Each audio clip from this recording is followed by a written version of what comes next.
Wilbur, you son of a bitch. I'm on camera and being interviewed. I don't know what they're going to learn, probably nothing. Will turn their backs on you. You'll lose Frog will be right over here picking that up. Be careful. your teeth. Frog, you don't like that cold air. Out of its sheath. You think other people But will look at this? Still don't like to Okay. leave So I'll keep it the clean. movie. I always joke with your grandma. How you put up with this People you lady. hate. He was always, Get their are we on hooks camera into now? you. Or are we? Pull you down. You think I'm buttered You'll him up? frown. They'll tar you and drag No, you it through is town. Tammy Wynette. You Oh, still okay. don't before the end of the movie. He's crazy. Wilbur's crazy. No, you still don't like Everything that's in front of him used to be before up the here. end of the show. Like I say, where there's a will, there's a way. Between Will and Don says, you need a sympathy card. I looked in the closet and there it was. Big old ghost standing right there in my closet. He started talking to the waitress and asked her to come home with him. Yeah, we got along fine. Okay. He was friendly. People you hate will get Well, their buddy, I'm hooks sorry. into He looked at me because can't you shut him They'll up? pull you down. You're not going to ask me about my sex life or anything like that, are you? They'll tar you and drag Damn, you you ain't gonna through get it all done one night. town. But you still don't like to leave before the end of the movie.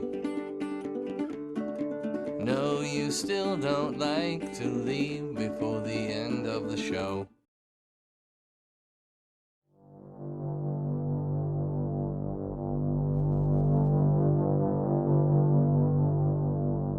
Who is Wilburn Campbell? He always called me a little sawed-off bastard. I had 40-some women. Broke her nose on how many times. Well, he broke my nose, too, come to think of it. So he got up and started to run, so I shot at him through the window. Just picked up a folding chair and I told him, one more step and you'll wear this right down around your damned ears. I could tell you some stories, but some of this we ain't gonna put on film. And I had women that did that. But I won't tell on you, Will.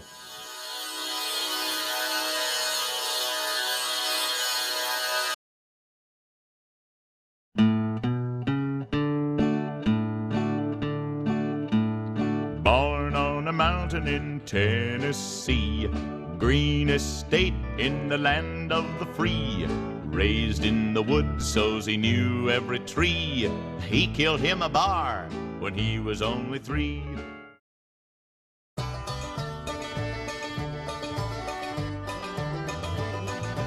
My dad, he hunted all the time, and we raised about everything that we needed, with the exception, you know, when you're doing some cooking, every once in a while you need a little baking powders or soda, or every once in a while a pair of bib overalls or something like that, and we traded eggs and butter and stuff like that that we growed for that. Money, he didn't have very much money.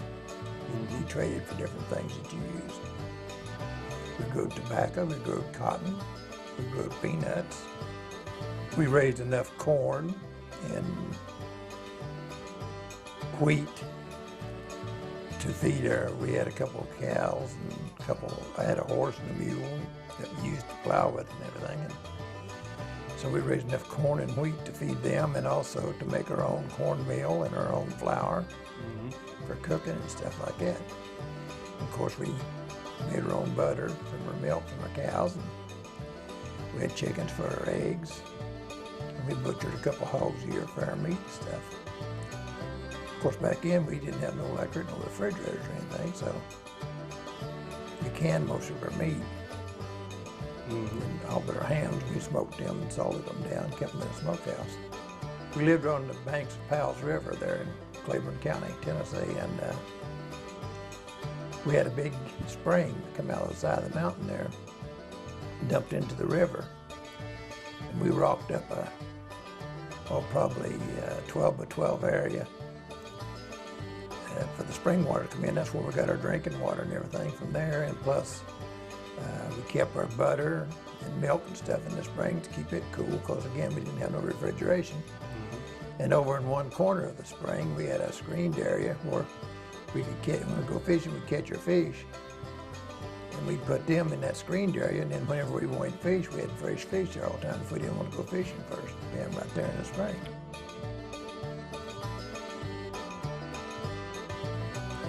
But we most generally walked every place we went. Every once in a while we'd ride the horses or the mules. We didn't want to use them too much in the evenings or anything, going any place, because we worked them all day, plowing and stuff like that, so we didn't want to let them get a little rest in the evenings, so we most generally walked every place. We'd go to church on Wednesday evenings and Sunday mornings and Sunday evenings, and that was about probably 4 or 5 miles from where we lived. It's right up beside the hill there, because like I said, we lived on a riverbank and we were surrounded by hills. Most generally what we do on Sunday, we'd go Sunday morning, and then when church is over, we'd visit with different families or something like that, and go back to church that evening and then walk home. We bought 1 pair of shoes a year. When we went someplace, we'd tie the strings together and hang them around our neck, and when we got there, we'd put our shoes on. The closest thing to that electricity around there was my uncle, my great uncle, my dad's uncle, had a general store. And of course he had a living quarters in the store too, in the back part of the store. And he had a Delco plant, which is kind of like electric, but had storage batteries, generator runs, charge the batteries up, and the lights and stuff are off the batteries. And that was the only thing close to electricity around our part of the country at all.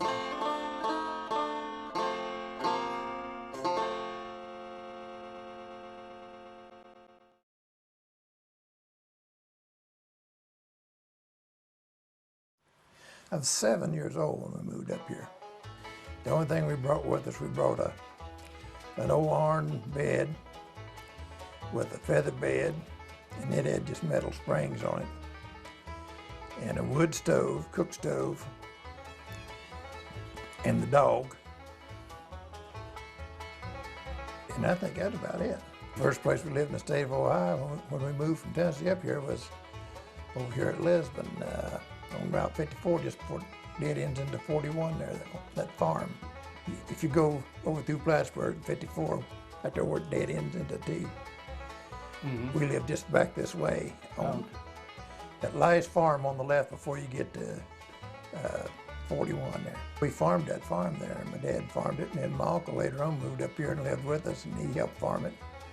And when he came up and helped farm the farm, why, my dad got a job in the factory. He went to work for National Supply.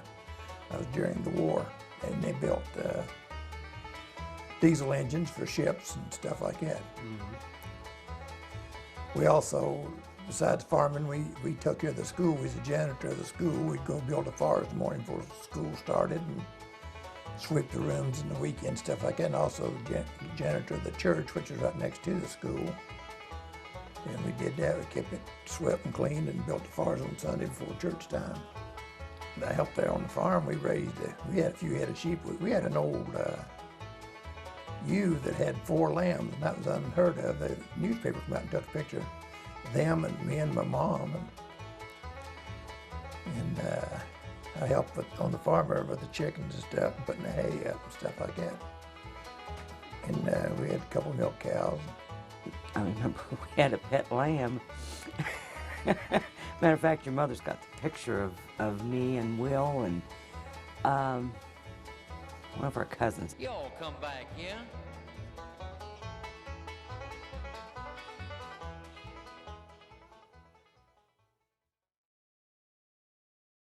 I started in the 9th grade. You know, school started the 1st of September.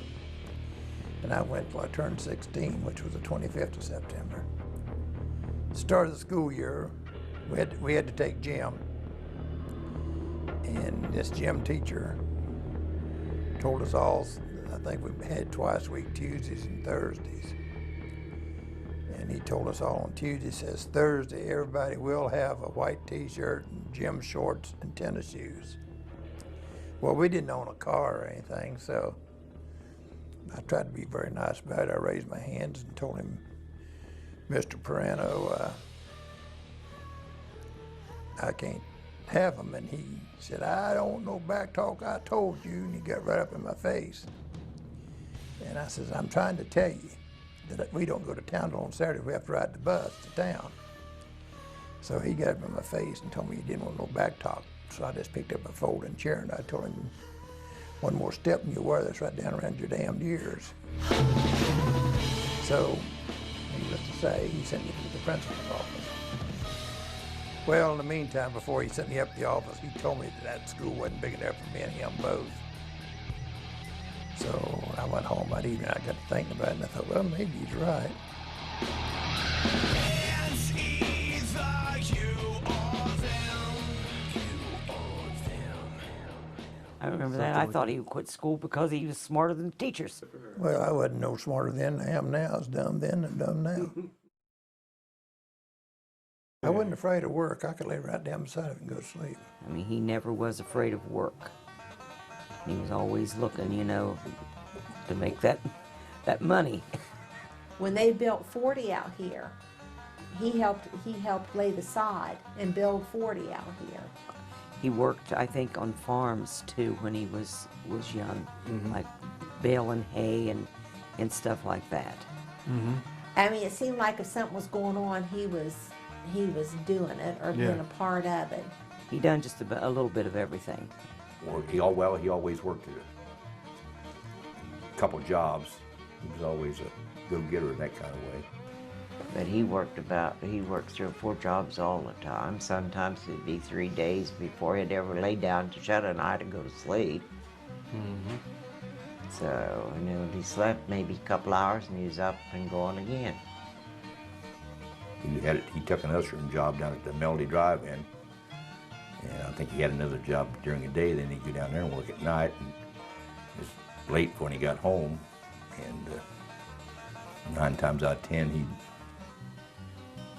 get tied up down there after work, you know, and then he'd be late getting his work the next day, and they'd give him the devil about that. Ma and Aaron would. Salesman, he could sell anything. He was always selling seeds or Blair products, something all the time. He was always a go-getter. I don't think they do that anymore, but they would have things in magazines you'd send and get seeds and sell them and that kind of thing, make money. And he sold Blair products, which was liniment and salves and vanilla flavorings and things like puddings and things like that. He sold those off and on for a long time. He could sell an Eskimo refrigerator. He could sell you your own shirt. I never seen anybody as big a salesman as he is. And he's good at it. He was always a white-collared boy. I mean, he was always salesman. And in fact, old Casey Shoemaker out there in Brighton, a grocery, he owned a grocery store, he nicknamed him Salesman Sam. At the age of 14, Wilburn was baptized in Michigan.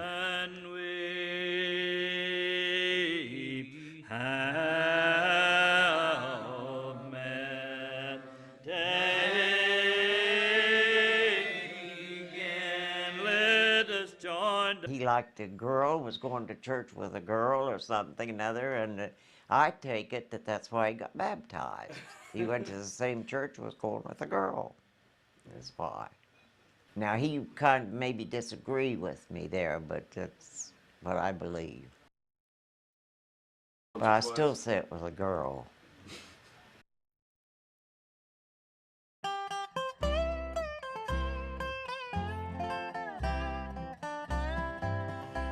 Different places around here. We used to do a half-hour radio show from Shoemaker's down here on Saturday mornings. And he played at Shoemaker's. They advertised for Shoemaker's, and they had a program on the radio.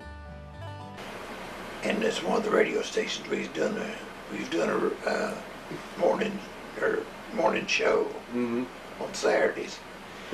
And I talked to Earl, and we started coming out there to the store and doing a live show from the store.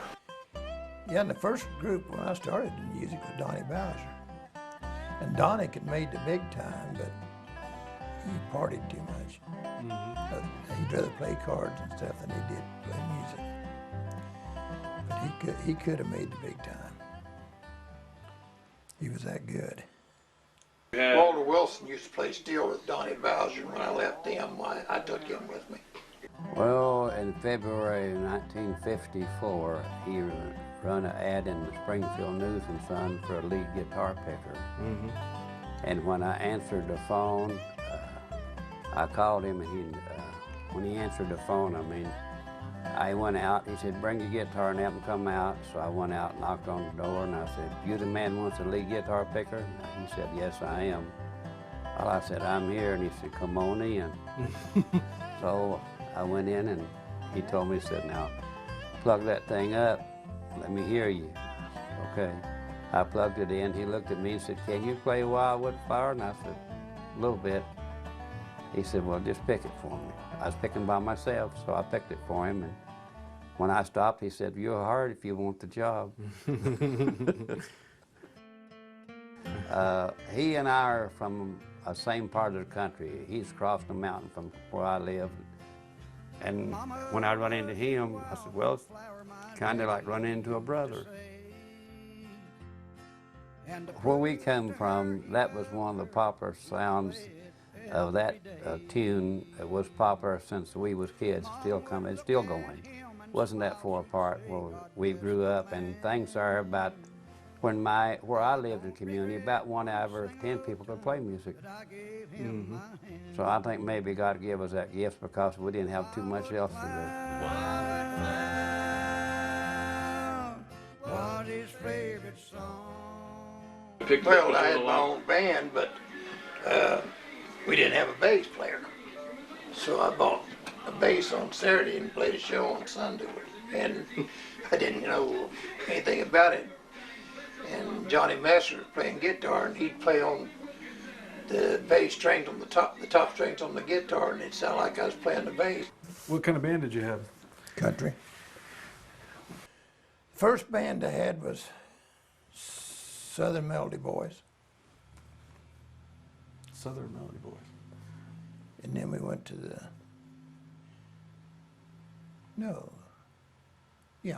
first band was Southern Melody Boys. Then we went to the TKO Ranch Boys. When did you become the TKO Ranch Boys? We was that and then the Southern Melody Boys. Oh, you're TKO first? Yeah, we was called TKO because Tennessee, Kentucky, and Ohio, the guys that was the members of the band, that's what it was. Yeah. Like me from Tennessee. Messer's from Kentucky. Messer and Ronnie Murray was from Kentucky, and Walter Wilson that played steel forces from Ohio. But we call ourselves the Southern Melody Boys, and those guys could play good music. The guys that we pick with, it was 4 of us. It's Wilburn and Ronnie Murray and Walter Wilson. We call him Little Doc. He's my ex-brother-in-law, and myself, and there's 4 of us, and we could get the job done, they said. And when I picked with Wilburn, I was really proud of the sound that the 4 of us guys could put together. 4 of us could put on the show. Not 1 of us or 3 of us, but 4 of us could put on the show. Wilburn sang bass a lot of times. He sang lead. But Campbell kept everything in scoop, and I enjoyed that. It's time you get out of one, it's time to go in another. He knew what he was doing, and he did an excellent job, and he was the man that kept everything taped together where everything was connected like a train, you know. I always admired him for that because he could pull it off. He'd get the bookings and all this other stuff. All we had to do is kind of show up. We practiced maybe once every week or 2. Sometimes if we had something in writing that was pretty hard, we might do 2 practices in 1 week. But when we went out to do the show, it paid off. But he said, "Boys, I think we better practice." I said, "Okay." We did Lakewood Beach out there for 2 years. We used to have big shows every Sunday. And we'd have like name brands from Nashville come in. And a lot of times, like we'd have guys come in from Nashville and they wouldn't bring their band. They'd just come themselves and we was their backup band. We played for a lot of different, picked for a lot of different people. Because when you're South Band, you don't know who you're going to be picking with next. Yeah, we had all the old guys out there. We had Roy Acuff, we had Jimmy Dickens, we had Carl Smith, Aaron Young. And a lot of stars, Osmond Brothers up there. Jim and Jesse, Lonzo and Oscar, little Jimmy Dickens. All of them that was popular at that time. Yeah, Ray Price, all those guys. It's kind of hard to believe, but most of the guys, when we was doing that then, was just getting started. And a lot of them was already retired and some of them gone. Well, I tell you, we used to draw a crowd out there. They'd be parked on both sides of the road for a mile each way. And then later on in years, we went from country to bluegrass. We quit playing country and went to playing bluegrass because they got to the place where they had to have all the instruments cranked up as loud as they'd go, and you couldn't hear yourself think. We go to the bluegrass festival, we played with all those guys. Ralph Stanley, we played at many shows with Ralph Stanley. Jim and Jesse and the Virginia Boys, Mac Wiseman, and guys like it. Well, like Johnny Paycheck. He used to loaf around Springfield and all these bars here in Springfield. Him and Bobby Bear, they all loafed around Springfield all the time. And when we first started bluegrass several years ago, Johnny Messer played guitar. He was the best bluegrass guitar picker in this part of the country or any place else. Well, for a long time, I carried the record as being the fastest guitar picker. And I don't mean I made noise. You could tell exactly what I was picking. But, you know, I was a lot younger then. When we'd go to bluegrass festivals, all those guys from Nashville would be waiting out there for us to show up so they could get what we call shade tree picking. A guy from this group and a guy from this group and this group would get underneath a tree someplace and pick and sing. There was better music off stage than there was on stage. To me, I enjoyed them more than anything because we'd go and it'd be for a whole weekend. I mean, we'd start Friday night and go till Sunday evening. Well, we'd quit 10, 11 o'clock at night, but the next morning we'd get up and start again. And it's just a lot of fun. It was a lot of fun. And when rock and roll came along, we stayed country. And I've had a lot of guys tell me, well, you can make money playing rock and roll. I said, yeah, but I don't want to go out and do something for money that I don't enjoy. When Elvis Presley come along back in 1955, 56, country music just about quit. And the rock and roll music was popular, and since we wasn't going to play rock and roll music, we just quit. I picked about 10 years for Wilburn. I don't think anybody left angry. They just had others. We was all young. We had other things we wanted to do. But it's hard to believe that 50-year friendship was still hanging together. And we're still not fighting. We're too old to run. Working with him was a pleasure, and I've always cherished all those memories that we made back then. But I've always wanted to go back for a rerun and pick with Campbell and the two guys, and they're all four of them still living. But I don't know if we can pull that off or not. Been a lot of years since then. Well, I think it would be a great challenge for all four of us if we would even try it. But I think, as they say, I'd bend over backwards if I thought it would happen. Well, down south, if you're not married between you're 13, they think you're funny or something wrong with you. No, not quite that bad. He was teasing you when he said that. I always wondered where Kay came from. That's where she come from. I did get married the first time when I was 16, not because I had to. I actually just did it because I thought I was more mature than I was. But I thought my mom was anyone that I had to sign for me because she had custody of me. Well, that wasn't an easy phone call to make, to call Dad and tell him, Dad, can you come sign these marriage licenses? It was like there was silence for like 5 minutes. And it's like, oh my God, he's not going to do it. I have this whole wedding planned. I've got the dresses made, I've got mine bought, and he's not going to sign. I'm not going to be able to get married. And finally he said, okay, I'll be up. Whew. That was just it. That was probably the worst conversation ever, because I know that he did not want to do it. And, you know, rightfully so. He lost a child with his first wife. Ricky Jean, he lived for a little bit before he passed. I'm talking not maybe hours, if that, yeah. Well, they remained friends over the years, so I think what it was basically was the fact that they were both so young when they got married, and they had a tough time. They lost a son, so I think it was just stress, a question of being too young. I think mainly, you know, I got married when I was 17, just before I turned 18.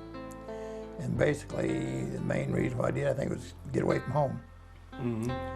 And, you know, you don't know nothing about what's going on or anything else. You just do it, and it don't work out the way you think it ought to.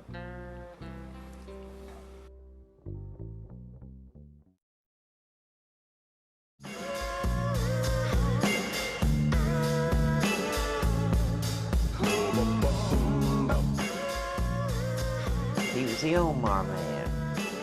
This is like one of those milkman stories. Yeah. That's true. I was still a milkman. I worked for Omar Baker. He would come on his truck and he'd take us, me and James, to school. Just deliver bread to the house.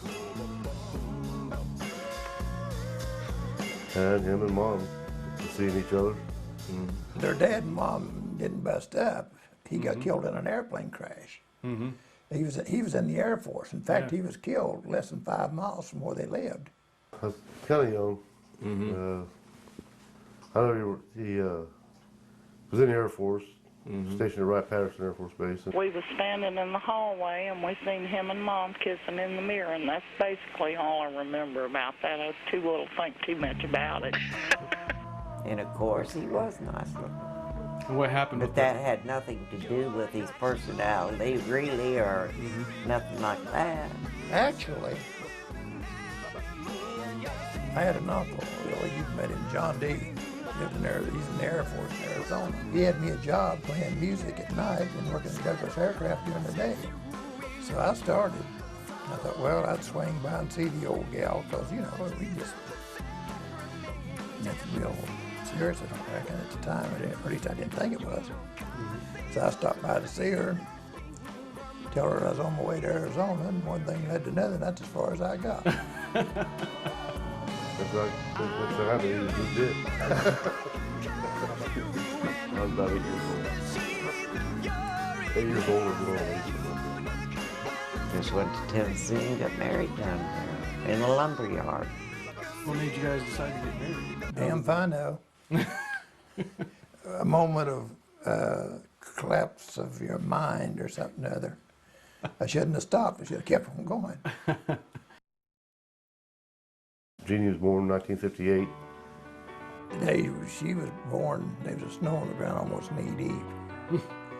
It started snowing in the morning, and I mean, it snowed. Actually, she was a pretty good girl. She was no problem. That's the good thing. I mean, I always knew where she's at and what she was doing, and if she was supposed to be home at 10:30, she was home at 10:30, and she was going to be 10 minutes late. She was on the phone letting me know that she was going to be 10 minutes late before and where she was at. So I can never remember ever having that first problem. She had kidney problems. She had surgery 3 or 4 times. She had some kidney problems. And I went over there and stayed with Jeannie while he worked. Yeah. So you're like babysitting? Babysitting, yeah.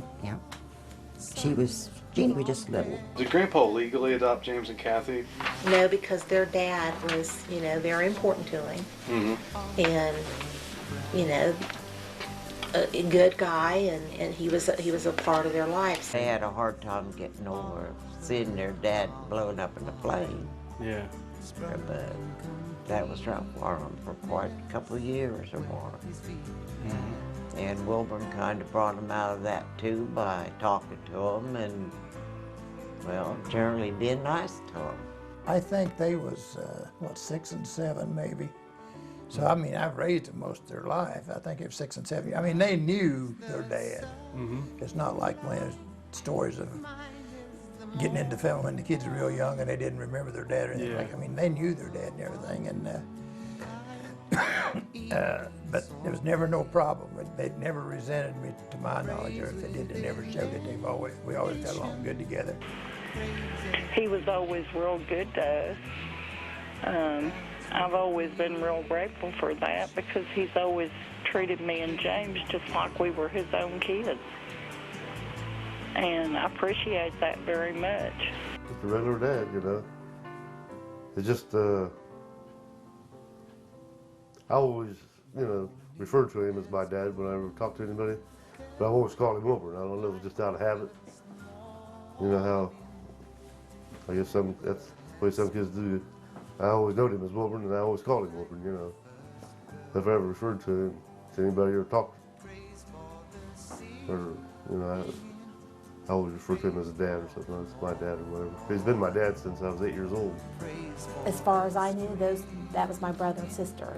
There was never ever made a difference between Kay, Kathy, or James, either one. There was never a difference made between me, you, James, or Kay.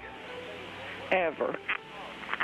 I kind of got a hard lesson later on in life as I was growing up because James and I had words about something. We were having an argument of some kind. I don't know what it was, but Mom and Dad and I I was up and older.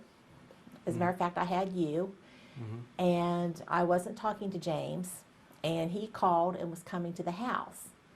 And I told Dad that I didn't think James should be welcome at that house because he and I weren't talking at that particular time, and I didn't want him there.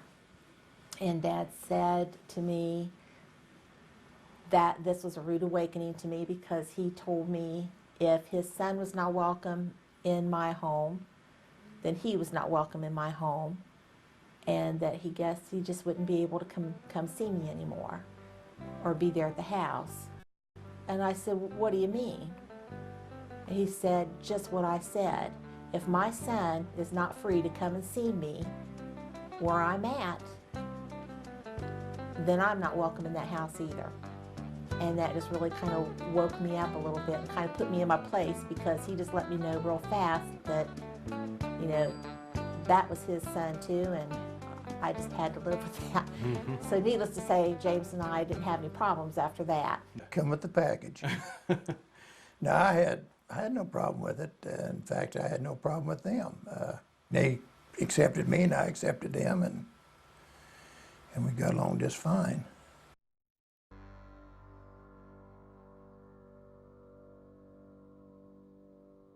I don't ever remember her ever driving. Just, I've heard stories about she used to drive now and then, but I don't think I've ever remember her driving. I've never been in a car with her driving that I can remember. Don't know if I'd ever want to. How long has he driven you to work? I mean, when you worked... My whole 27 years, or 9 years I worked out there. That's a lot of driving. Yeah. He didn't mind it, so... Whether he took me to work or not, he'd probably been in there somewhere anyhow.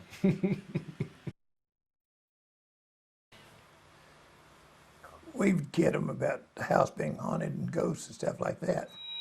You'd have to be there to believe it, but it was there. So one evening, Gert was supposed to have been across the street to Ed and Ivolee's neighbors across the street, and she snuck in the back bedroom. And she got to making some weird noises. I kept seeing this thing in the hallway, back to the bedrooms. It'd catch my attention, you know. Just see a little bit of it, like peeking around the corner, and then pretty soon I'd see a little bit more, a little bit more. Then I wouldn't see it. I was curiosity goes, I just moved on back through there. And James and went to looking back in the hallway to see if he could see anything. Didn't see anything. Went back in my bedroom and she had taken a couple of chairs and set one on top of another and put a sheet over it. And he opened the bedroom door a little bit and he saw that and it looked like a ghost standing there with that sheet over it. I looked in the closet and there it was. Big old ghost standing right there in my closet. He turned around and run, and I was sitting in there in the reclining chair. And he jumped up my lap and about went right over, me and him both about went over the top of the reclining chair. And I went right over top of him. If he hadn't stopped me, I'd have went right through the window. Until this day, he still believes that there was a ghost in there. And him and Kathy both, I don't think we ever told him any better. Dad never did whip us. Mom was the one that whipped all of us. She's a disciplinarian. Yeah.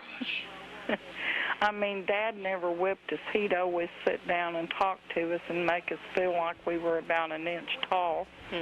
And that was all it took. I don't think he ever smacked her, but I know of.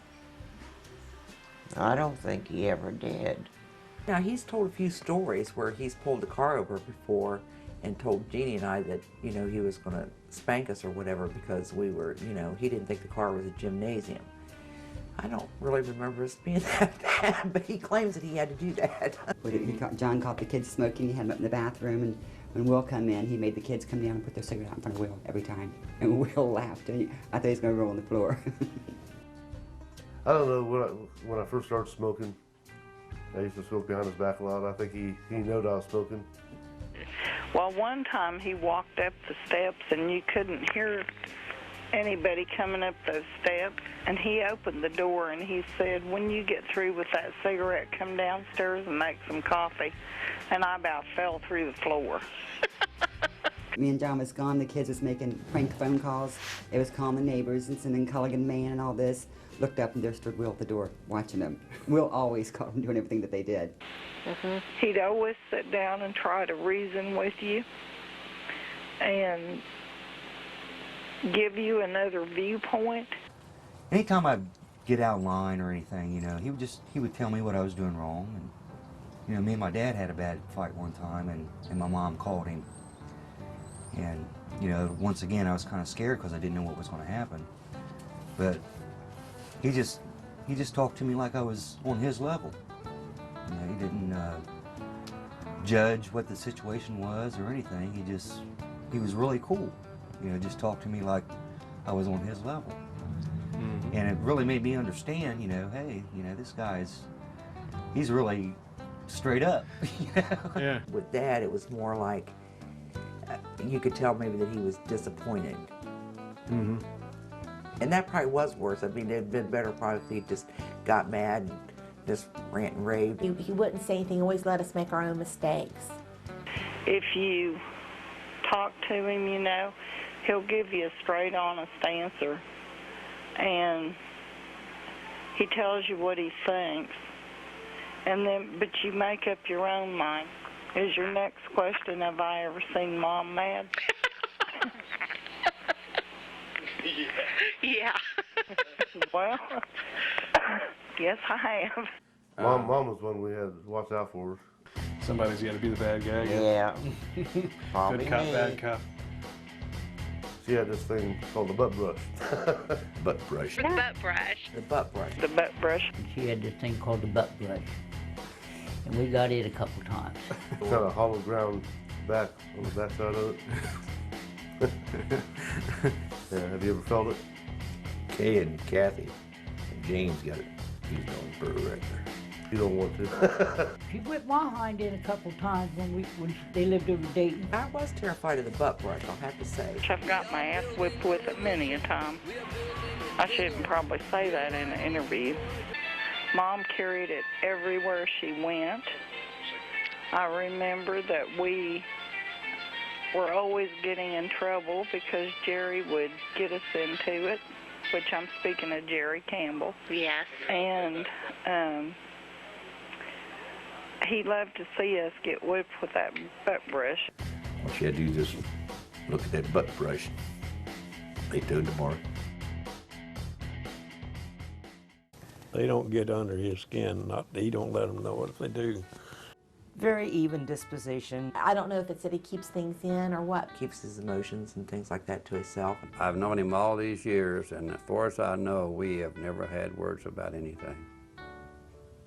Wilburn Campbell is responsible for teaching me and showing me how to talk to people, be nice till it's time not to be nice. You can get a lot more done being nice than you can just that heavy, heavy hand. He has an uncanny way of, like getting his point across. Again, he doesn't have to do it in anger, but there's comments made that, you just know. And I think it was his upbringing and just his easy demeanor, being able, Wilbur could talk to anybody. He didn't know any strangers. I don't know that I've ever, seen him, when I've been with him, someone come in that he didn't know and just wouldn't sit there and talk to or stand and talk to him. And he's not a hard person to get to know. Like he don't see a stranger. I don't think he does anyway. Seems like you could meet him in a minute, you'd think you knowed him forever. Wilbur, he never got excited. He'd just tell us, go on, do this, do that, but he took care of us. Keeps telling me, he said, you can't put yourself at other people's levels because you've got to rise above that level and handle it, be calm, and he does. That's how he does things. After my interview with Blanche, she said that she'd never seen Wilburn mad, and I found that interesting. I don't remember him ever getting, I remember him correcting us, but I don't remember him getting, mad or blowing up or anything. Just always seemed pretty calm. No, I didn't want to see him mad. I cannot ever remember him being mad. Like I said, I was younger when he married, moved off, but as far as I know, me and him has never had any words. We've always got along. And I can't remember him really being mad. I saw him irritated. I don't think Wilbur ever saw you mad. I would see him. I know that if anything happened to a child or anything happened to an elderly person and they were clearly victims, Wilbur, he expressed the fact he didn't like it, but I really never saw him mad. Somehow he'd cock that foot, plant that foot down and say, this is what we're going to do. And he'd say, I don't give a damn whether you like it or not. That's probably the worst thing I ever heard him say, as far as if you're talking about where the rest of us are ready to rip somebody apart. But he was able to take that situation under control like that where we couldn't. And that's one of the things you learn. But I never really saw him mad. I can't think of ever seeing him mad. Irritated, and we're going to take care of this, and you're not going to do this again, but not really mad.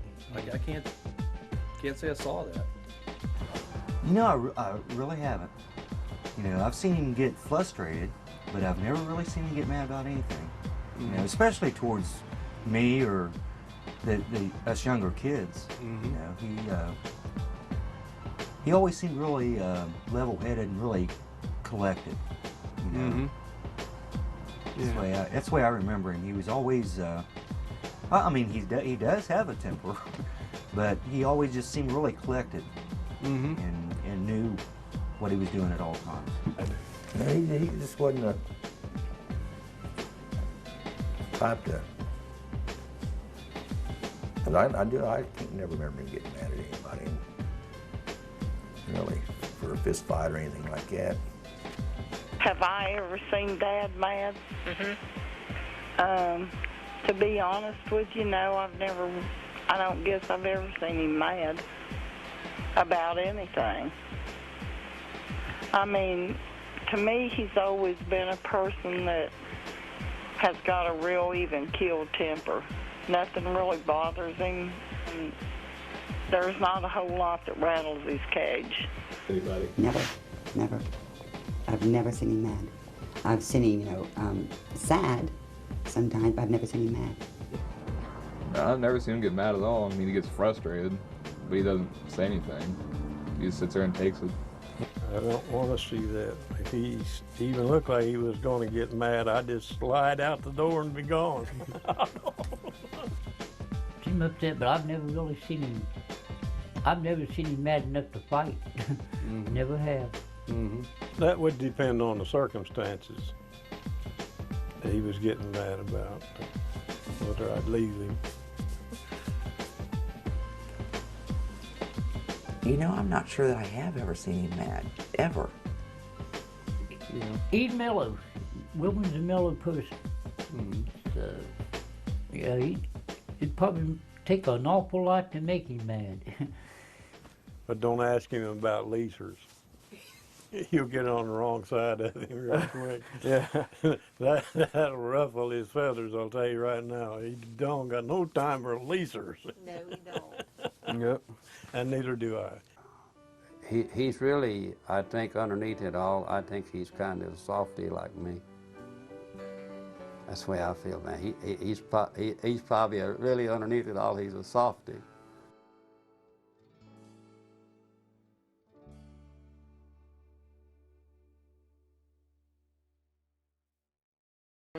White patent leather shoes, loafers. I'll never forget that. He gave me away at my wedding. He walked me down the aisle because my father wouldn't. I know he had been teasing Donna and told her that he was going to do the T-Berry Shuffle, which you wouldn't be familiar with, but there was T-Berry gum, and there used to be a little dance kind of that went along with it in the commercial, and it was called the T-Berry Shuffle.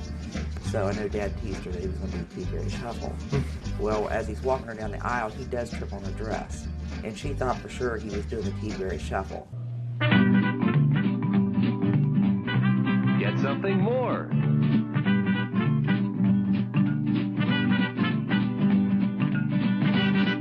Get the 3 Footloose flavors from Clark. So she was a little embarrassed by that, but you know, so he had to walk her down the aisle, and I'm not sure he may have also given Jody away. Well, he stumbled or something over my train also. And at about the age of 7 or 8, we moved to South Vienna. We just moved back over here from Dayton, not too, well, maybe almost a year before I started. Your mom and dad was about ready to lose that house too, and you Yeah, talk about that. From what I understand, there was, they were in financial trouble and were going to lose their home because someone from the bank had called and told him, you know, we thought you might want to be aware that your parents are ready to lose the house. Everything we had in Dayton, you know, he sold, we loaded up, we came here, the house was bought, he bought the house and took care of the bills, moved in, and more or less him and Mom took care of the house, the family, and everything. We moved into one of the bedrooms upstairs at the end of the hall. That was our room. The whole family? Me and Mom and Dad. Kathy was there. Yes, I was in my I just got out of my junior year of high school. We moved to South Vienna and lived with Ma and Howard because Ma and Howard were about to lose their house, so we moved in with them. And when everything was calmed down and the crisis was over, he sold the house back to Grandma and Grandpa for $1.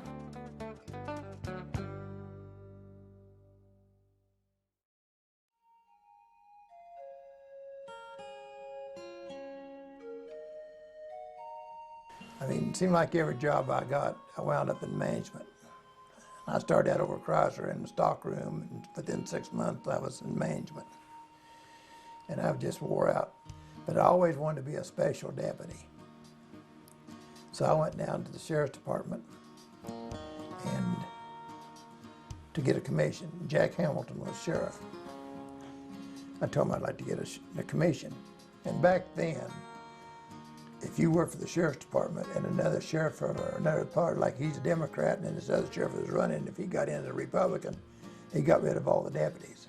So he said, well, he said, the election's coming up and I'm pretty sure that I'm going to get reelected, but if I don't and I give you a commission now, when the new sheriff comes in, he would cancel your commission.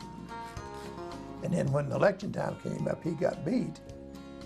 But Mills beat him, and he kept me. First met Wilbur 1969. It was actually my 22nd birthday, January 13th, and I was hired at the Clark County Sheriff's Office. And I had two sergeants that really stand out in my memory, and Wilbur was the first, and another guy by the name of Chuck Runyons was the second. And between the two of them, they kept us young guys pretty much in place. But it was a learning experience for us and the county, because the county had to learn that when we said no, we meant no, and we weren't there to fool around. But Wilbur and Chuck really took care of us. It was a good experience. It was a great time in our lives, and in my life particularly. See, when I first started down there, we didn't really have a couple of deputies. Well, I had a couple, but I'm saying 21 deputies run the whole department, all 3 shifts and the jail when I started down there. And the population was higher back then in Clark County, I think. More or less, but I don't think it was quite as mean. But they didn't really have a lot of guys with rank. They just started that rank later on. Then later on they started having sergeants, and they only had 3 of them. And you was in charge of the shift you worked. I mean, whatever come up, you took care of. You made the decisions and everything. With us, he was firm. When it was off-duty time, Wilbur could have fun with us. I never saw him drink. I don't think he drinks. I never saw him drink or smoke. Did he smoke? He might have smoked. Smoked and quit. Yeah, but I never saw him drink. And we could do what we wanted to do, but he expected us there in uniform to start the shift, be sober, and go on with life. So you can do whatever you want to over here, but you better be straight here. But Wilbur was the type person then and now. We could work with him and still be friends. Wilbur, and it's hard for a lot of supervisors to do, could separate the business from the friendship. This is business and we got to do it, so don't get mad at me, and I'm not mad at you, but this is business. And this over here is a friendship. And that's the way I think he lived his whole professional career. Wilbur had just that aura about him, that we learned a lot. Those of us around him learned a lot, and I watched Wilbur. There's a couple people I watched my career. He most assuredly is more responsible for me being like I am today than anybody else I've worked with in 35 years, and I appreciate him so much. And I've said this to 1,000 people, don't blame me, blame Wilbur. If you want to get mad at me, he's the one that caused it. Of course, he did sell us a bunch of damn gun belts one time, and it was basket weave. And we all hated him, but we bought them because it was Wilbur. And Wilbur, I never wore it. I just threw the damn thing away. It was $135. Wilbur had one speed. That was a continuous, I'll get there when I get there and it'll be all right. Wilbur. So, and that's what he taught. Why hurry? I mean, why run 90 mile an hour to go get your ass kicked? I never saw him back down. And I saw him in some tenuous situations where I was standing there thinking, I'm gonna have to change my diapers after this is over because this is gonna get real bad. But he just, and everything didn't go well all the time, but Wilbur absolutely taught me how to take control of a situation, how to walk in, what to do, what not to do. And I'm blessed. My whole career, I've just been blessed, and I certainly was blessed to start out with Wilbur. There's just no question in my mind about that. I'm at a stage in my career now that I'm towards the end, and I guess the twilight years. And the biggest thing that I'm trying to pass on to everybody is be nice and take care of the citizens. Wilbur taught me that. I was on second shift, dispatching and working the jail. And I'd remember seeing them guys coming in on third shift, and he was always in a good mood. Wilbur was always joking. I said, that's the shift I got to be on. So I finally got on third shift with him. Bad mistake then. Yeah, they always kid me a lot because Wilbur would tell everybody I was the only deputy that carried a 2-inch snub nose and had training wheels on it because I was so short. Gert always said every time me and Wilbur get together, she goes, my Lord, she goes, there's going to be trouble happening. But, he taught me things that I still remember today as far as Sheriff's Department stuff. But he was a good guy to work with. Gert. I mean, she made a hell of a cup of coffee. A friend of his, Jerry Powers, and I worked with Jerry when I was down at the Sheriff's Department also, told me that if it wasn't for Dad, he would not be here at this time. This one evening, it was about 4 o'clock in the morning, I thought, well, I'm going to go back down to jail and drink a cup. I wasn't sleeping, wasn't tired, so instead of going to the house, I said, I'm going back down to the jail. And Jerry Powers was working jail. And so I went in talking to him, got me a cup of coffee, sitting there talking to him, and he says, since you're here, said Clyde McCoy, they're sending him over to Ohio State tomorrow to Penn. And he wants to call and talk to his mom and dad before he goes. He says, I think I'll let him make a call. Since you're here, you can answer the radio and everything.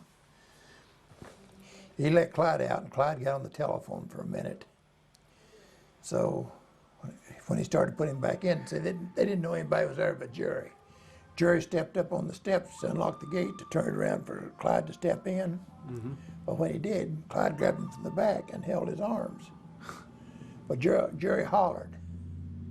Well, I jumped up and run, and when I come around the corner, I pulled my gun. And this colored guy was on the step getting ready to jump. He had his hand out like that, getting ready to jump on Jerry. They fully intended on killing him. And I told him, I said, jump, son of a bitch, and it'll be the last move you make. You know, he always thought that Dad was just the greatest thing in the world because he just wouldn't be here if it hadn't been for him. People don't know that things happen to us. It's not like Cops. Cops is the worst show you could watch. The first time I was out on my own, and a guy by the name of Jerry Powers was a special, and he was riding with me that night. Went on a domestic. And back then you could carry the blackjacks and the slapjacks. And we go to this domestic on Urbana Road, and we end up fighting this guy. And Jerry Powers had this blackjack, and he come right, whacked this guy in the head, and just blood went everywhere, you know. And I'm like, oh my God, it's my first time out on my own, and we got, you know, all this having split this guy's head open. So we got back to the jail, and Wilbur had told me, he says that the FBI was going to investigate me for police brutality. And I said, for what? I said, I didn't do anything. And they said, yeah. And he said, yeah, you might have to lose your badge over this. Well, them guys had me going for a couple of days that I was going to be investigated by the FBI. Wilbur first introduced me to wildlife one night down in the west end of the county. Wilbur was familiar with a large German Shepherd, I think about the size of a small grizzly, that was in this shed on Midway Carlisle Pike. Now, in those days, you rode with a sergeant for a couple of weeks, and they turned you loose and said, this is your district. So this is probably the second or third week I'm there, and Wilbur said, we pulled up in front of this place about 2 o'clock in the morning, a real nice night, you know. He said, you need to shake that door there on that garage because it comes open pretty easy. And he said, you got to shake it hard. And I said, well, you know, that's no problem. So I get out. You know, I walked up there and shook the door, and I thought, when this dog hit that door, I had like 6 body functions wanted to kick in all at once. And Wilbur, I can still hear him laughing. All of a sudden, the garage door flew open, and there stands this naked woman. And she picks up a pushmower, lawnmower, and throws it at us. And just as I grabbed the doorknob, this hoot owl goes, hoo, hoo. And I just, you know, I wanted to scream and run, and I couldn't. And I told Wilbur, he said, oh, you're just hearing things. I said, Wilbur, I don't know what it was, but don't put me out anymore by myself. He said, okay, just stay with me. And I'm chasing him through the backyard, and we end up in a field. We got to jump over this fence. And I'm like, well, where the hell's Wilbur? And I'm running my ass off, right? And this is at nighttime. And all of a sudden, I see these headlights come across this field, and there's Wilbur driving a cruiser. And I'm out there running my ass off, and I look over, and there's Wilbur driving a cruiser looking at me, smiling. Well, we got him out at gunpoint, and we're standing there with him to the rear of the car. And we hear this patrol car coming out of Enon, 400 mile an hour. We're all standing there, and Wilbur hit the brakes and slid right by us. And this guy that we had the gun, we're holding the gun on this guy, and he turned around and looked at me and said, "Damn, is he all right?" And I said, "No, he ain't all right. He's crazy." We didn't have a domestic violence law back then. And we wanted to get this guy real bad. And I remember Wilbur looking at him. Wilbur says, "You know why?" He says, "You're lower than whale shit." And I remember looking at Wilbur and said, "Can we say that?" Wilbur says, "I did." There was a large riot at, it used to be what was called the Sandpiper Swim Club. It was a bar and a swim club up here on the edge of town. And they had a riot there one night, and he went by himself to this riot. He pulled up single-handedly with the cruiser, and his dog got out of the cruiser and had things pretty under control when the rest of the guys got there. Someone said, "Do you intend to take care of this by yourself?" And Dad said, "Me and my partner," and pointed to the dog and said, "You can take your chances if you will." And they was planning on pulling a jailbreak on me one night. And this boy, his name was Billy. I think it was Billy Kidd was his name. Colored boy, nice guy. But he had killed a Wittenberg student. One evening when I went to work, I was working the jail. And he had sent notes down even before I got there for me to come up and see him. I thought, well, I'll go up and get him, bring him down. So I did. Went up and brought him down. He said, "You've been good to me. You've been nice to me. You treat me like I was somebody. You didn't look down your nose at me." And so on. And he says, "I appreciate it." And he said, "I figure I owe you a favor." And he says, "We're planning on a jailbreak. And we're planning on doing it when you're here. Because," he said, "you're friendly with us and everything like that. We figure we could take more advantage of you." And he says, "I'm supposed to be the trigger man." And he says, "You know, I'll have to be because all of them, but a bunch more guys up there would overpower him and everything." And we pulled a shakedown, and sure enough, we found the gun. 3 bullets, just exactly like he said it would be. But I guess he probably saved my life by doing that. But I guess being good to somebody paid off. It was a little bit more like the Andy Griffith Show back then, maybe. Yeah, pretty well, to a certain extent. I mean, that may be a little exaggerated, but to a certain extent, they had more respect, a lot more respect for the uniform then than they do today. Yeah. And of course, maybe they deserve more respect back then than they do today. But we had a ball. And I don't necessarily think today the guys have the same amount of fun that we have. I mean, we were there because we wanted to be there. I mean, hell, we were only making $6,500 a year, so it wasn't the money. We just couldn't wait to get to work, and everybody worked together. And I'm not sure that's the way it is today. I never shot nobody, and I never hit anybody with a nightstick. He is pretty level-headed when it comes to things like that. Mm-hmm. He's not trigger happy. No. And didn't care for anybody it was either. I always tried to treat them, regardless what they was arrested for. I tried to treat them the way I'd want to be treated under the same situation. And as long as they'd let me, that's the way I'd treat them.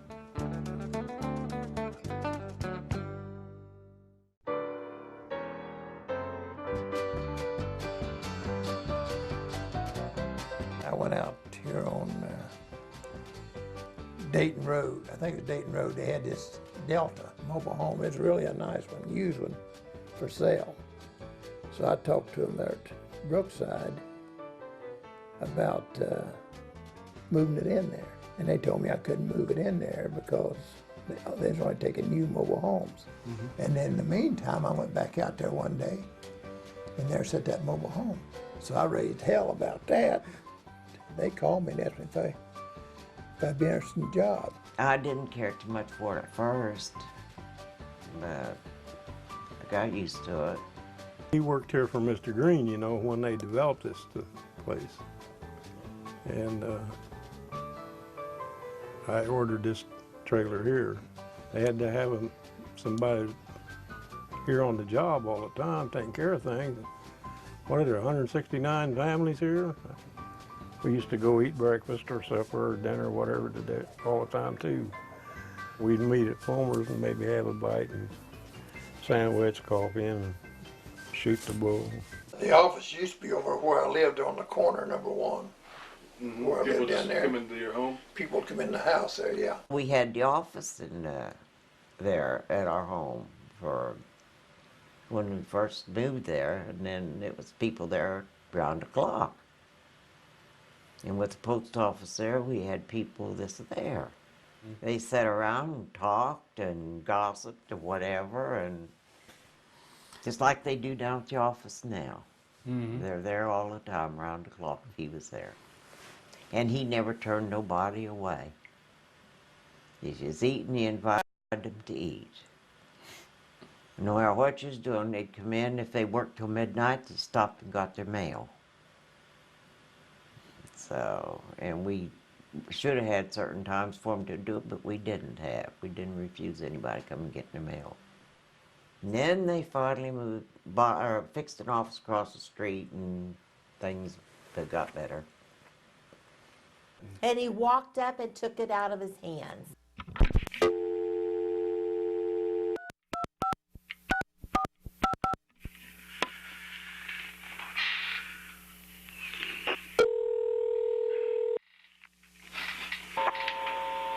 Brookside Village.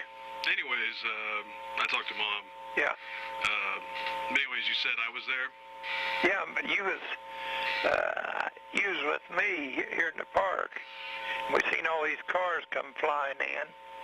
So you and I got in my truck and drove up there to see what's going on. And they had been over to Clark Lake and had a fight. And this one boy went home, got a shotgun, and come back, and he was going to shoot him.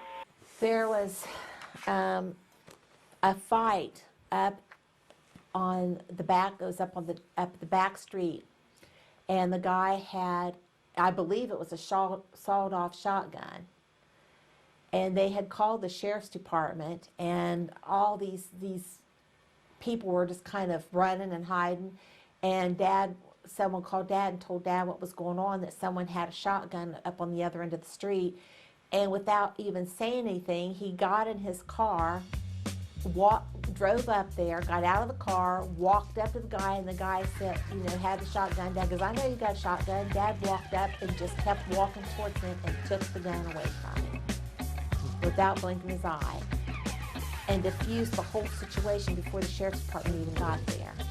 Well, I'd say there's at least 20 people. Wow. You don't remember that? I vaguely remember it. You was there. Yeah. I was watching you with me, and I put you in the truck, and we drove up there, and I told you stay in the truck. And then when I got the shotgun away from this guy, I put it in the truck, and I told you, now don't you touch that. You don't touch that gun at all, but it was still loaded when I put it in the truck. Because I wanted to leave it loaded till the deputies got there. So we had her all settled and everything time the deputies got there. All right, well, I'll see you on Christmas. Okay, buddy. Talk to you later. Bye.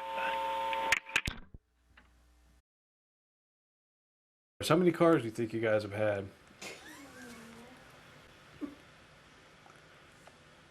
Oh, Anthony. That's like asking me how many stars there is in the sky. How many cars do you think he's had? I have no idea.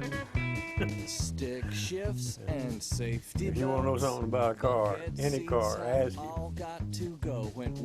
But he drove it one time or another, or owned it. Tell me about some of the cars that you've had. Oh, God. You ain't got enough film and batteries to do all them. Probably 5 or 6 years old probably before I saw an automobile. First car I saw was the prettiest thing in the world. 36 Pontiac 4-door sedan. All black. And the first truck I saw was a 36 Dodge.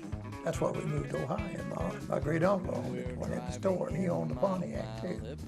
And that's the first 2 vehicles. With the exception, there's a guy had what they called a skeeter. And all that was just a frame. It was a Model A frame with the hood and the windshield. You had a wooden bench seat on it to sit on. That was all it was. That's called a skeeter. That's how you got around. Sometimes he had more cars at home than in the car lot, I think. Because he liked his cars. I think one timer he had 13 cars there at Dayton. He had them in the driveway, garage, side yard, in front of the patio, and everything else. So I've known him to have maybe 12, 15, and at a time I lost count. In a year, maybe, I lost count. I've had every American-built car that there is, and a couple foreign cars.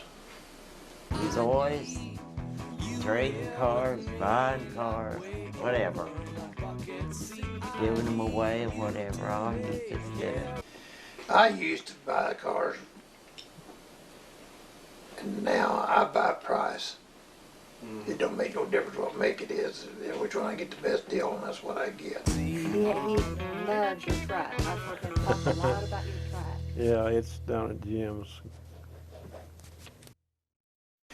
But I used to buy cars. I mean, Now, does that answer your question about me driving? 40 Chevy, that was a good car. I had a couple 40 Chevys. I had a sedan delivery truck. You couldn't afford it. Couldn't afford it. You couldn't. Because you never knew from one day to the next what you was going to be driving. I don't know what makes a difference where you're driving or sitting out there in the driveway. I've always had 2 cars. Yeah, but there was insurance to get. I always had insurance. Sure, Wilburn, you get insurance one day, and let's not get into this. No, Next day you come home and the car would be gone, and there'd be no car, and he'd already had the insurance canceled on the one that was there, and maybe bought another one, and he's still doing it. Yeah, but there was always something there for you to drive. You don't drive without insurance. Not me. If it was here, it was insured. No, it wasn't either. That's another thing. It was. Well, let's don't discuss our. Well, you brought it up. I'm just telling you how it was. That's You can't take that off film, can you? Why don't you want anybody to know you? I don't give a damn what they know. Well, what are you sitting there hollering about then? It's just the idea that you don't want nobody to know what you did. I don't care. I I ain't never done nothing I didn't enjoy. Well, you might have enjoyed it, but still, I suppose you did. I did. When she started dating, well, I had to bring my guns out to let them know that there'd be no. He never ever said anything when he first met Reza. And I never really noticed. Of course, you know, Dad's pretty good at that. He won't make a comment. I've never really heard him say anything bad about anybody, but I think he knew that I was kind of crazy about this guy. When I first started dating Reza, he was pretty protective of me as far as that goes. I know when Reza asked me out the first time, I told him, he said, either you come to my house or I'm going to come to yours. I said, well, you'll have to come to mine because my dad won't let me go to yours. When she met your dad, he come out to the house the first time, and that was the year of the blizzard. And it started, well, you know, the blizzard. So she wanted him to stay all night because the blizzard didn't want, people wasn't supposed to be on the road. I said, hell no, he ain't staying. Took him 3 hours to get from our house to Springfield. Didn't bother me a bit. The funniest thing is when he would call Reza Arab. I'm sure Anthony wants to hear that. He don't care. But the first time I heard him say that, I thought I would die. But that's pretty much what he called him, as a common name. I don't know that he ever called him Reza. He referred to him as, well, we won't go into that. A few other names. Oh, yeah. I know when I got married, I found out I was expecting you, and decided that on my own, without talking to Mom or Dad, either one, that the best thing for me to do was get married. And I was thrilled to death, you know, here everything was going to be happening, and just didn't quite work out the way that I thought it would. And Dad more or less knew I was expecting. I never told him, But when I was leaving, I told him that, you know, I was going to go get married. And he looked at me and he goes, you know, you didn't have to get married. Because we've always handled things and we could have handled this. And he told me, he said, you know, there's never a problem that we haven't ever been able to handle, and this is one of them, because there's never anything, if you come to me, that we can't take care of or we can't handle. When I had you and it was time for me to come home from the hospital, he was there to pick me up and bring me home. He took me to the hospital to have you. Him and Mom took me to the hospital, and they're the ones that brought me home.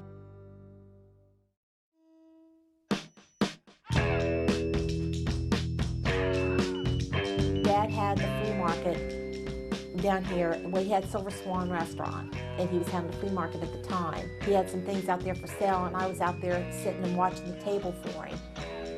And Reza pulled in with 4 or 5 women, and he came up and he grabbed a hold of me by my shirt and pulled me across the table.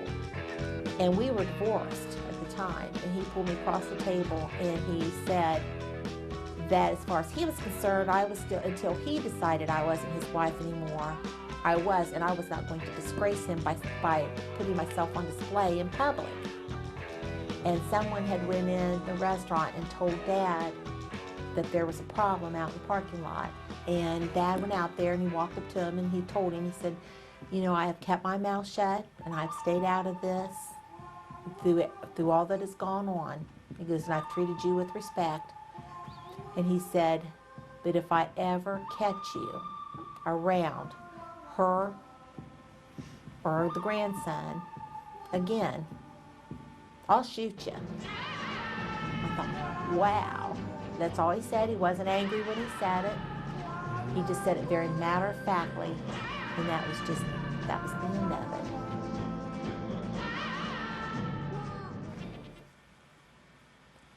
I really don't know quite how he knew it or how he said it, but he knew I was expecting before I did.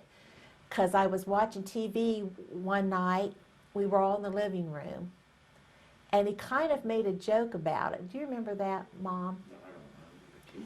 I was eating a hamburger, and it kind of upset my stomach. And Dad said, well, he goes, give it a few more months and you won't be having an upset stomach anymore. He just picks up, you know, just the smallest detail. I mean, it's just always been amazing. But yeah, he's so good at that. You might as well not hide anything, because he knows. He does know. Yeah. He's already 5 miles ahead of you, and he'll make it come out the way it's supposed to. That's Wilburn to this day. I'd be at a ball game or something like that, and he'd say, what'd so-and-so have to say when you was talking to him tonight? How'd you know I was talking to... I know these things. He knew things, and some of them he probably didn't want him to know, but he knew them anyway. I would come home and he would say, why was you in such a hurry on such and such a road? You can't believe the stories we hear. Some of the time, they'd fool us. Wilbur already had them. He had them made. But he would let them think, oh, these guys are dumb, they don't get it. Wilbur had it just like that. So, Wilbur, you were good at that. You already had their number before we even knew what was going on. I remember one time, and you probably won't remember this, we were working and we had this kid that told us that somebody stole his bicycle, beat him up, threw him in the ditch, and this went on for like a half hour. Wilbur never said a word. So I'm listening to it and I'm writing everything up, and Wilbur said, okay, thanks. And you know, I was the troop, so I wrote it. So we walked away and I said, what do you think? He said, what do you think? I said, this is terrible. We got to get a hold of the detective. It was all lies. And Wilbur knew it. I was like, what are you talking about? He said, oh, this isn't true. And so I said, what are you talking? So we went back and the kid said, no, I was lying. I said, what? Some bullshit, Wilbur. Why didn't you tell me while I was doing it? So he could read people. He's an excellent reader of people, just excellent. He can see through a lot of people real quick. He knows more than I will ever learn in a lifetime. He's got A photographic memory. It's wisdom, and he's crafty. Wilbur, you be crafty. He can work people around these idiots that we were talking to. And the next thing you know, they're telling us everything. It's like, how do you do that? Well, again, it's the difference in wisdom and youth. That's what it is.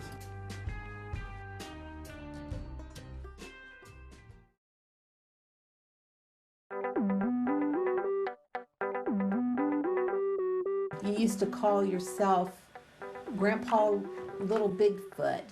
Dad always wore a hat and a tie, and at the time he smoked a pipe every once in a while.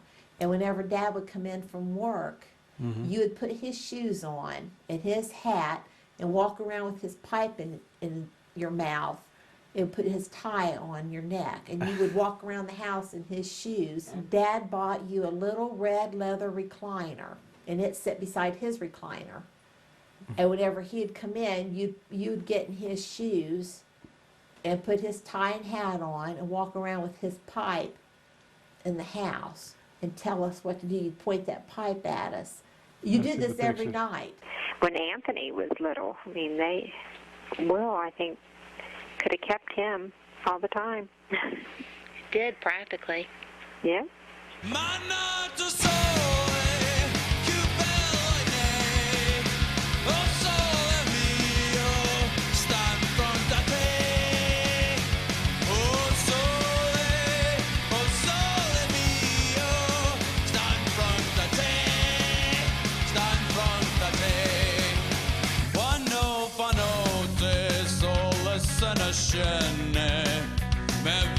Quasi na malinconia sotto finestra coi restaria quando fa notte il sole se ne scende.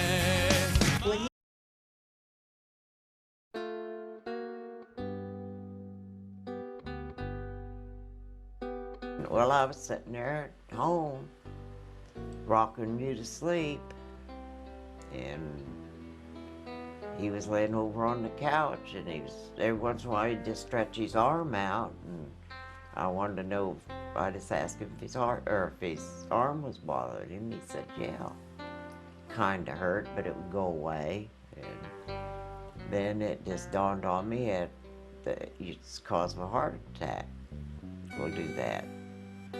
So it was rough getting him to the doctor, talking him into going, but I finally did. And he went, and the next thing you know, he was back home. He went in there, and they took an EKG, and he didn't wait for him to find out what was wrong or anything else. He came home. But he did have to go back, because he had blockages. And it's a wonder that didn't kill him. I was in the hospital with a gallbladder attack, was scheduled to have surgery. And I found out Dad was downstairs in the hospital. Back then, open heart surgery was something, it was something new, just something they never hardly heard of. And I think I was in the hospital for over a month. You was in there for quite a while. I went in around the 6th of July, and I think I got out in August sometime. I mean, that was quite an experience. Actually, we left you with Donna Thatcher. I was running your grandma back and forth because your mom was in the hospital having her gallbladder taken out. And Dad wouldn't go to Kettering until after your mom got out of surgery. Because they were both in the same hospital. They were both in community hospital at the same time. And I said, you know, I wanted to go down and see him. And I told him, I said, I'm not going to do anything until I know you're okay. And he told the doctor he wasn't doing anything until he knew I was okay. So he flat refused to do anything until I went ahead and had my surgery and was taken care of before he would submit to going to Kettering to have his open heart surgery done. So when he found out, he came up and seen me before he left for Kettering to make sure that I was okay after having my surgery. And then he went to Kettering to have his open heart surgery done. The second time, you know, he quit smoking, and he hasn't smoked since. He never complained. He just said one day he quit smoking, and he laid his cigarettes up. Well, The last one, he quit smoking. He was having a heart attack when he was smoking it. Mm-hmm. And he wanted a cigarette, so he had a cigarette and he didn't smoke at all. And he threw his cigarettes up on the dash of a car and said, "That's it. And no more." I just never did want them anymore for some reason or other. I don't know why. It wasn't from fear that I quit smoking. I just didn't acquire the taste for them anymore. Mm-hmm. Just didn't have the taste for them, so I just didn't smoke no more. And he never had one or said anything about it. He just quit smoking. Mm-hmm. And never smoked no more. Mm-hmm. And no, he never said anything to me about smoking or quit smoking or nothing. And he didn't get grouchy when he quit smoking or anything. Of course, I was waiting on it. I don't deny that. I thought, oh boy, how am I going to put up with this? Mm-hmm. But I didn't. He never mentioned it, never asked for one, never said anything about me smoking, never said anything about anybody else smoking. Mm-hmm. In fact, he'd be the first one to tell you he always enjoyed smoking. Yeah. But he just quit, and that was it.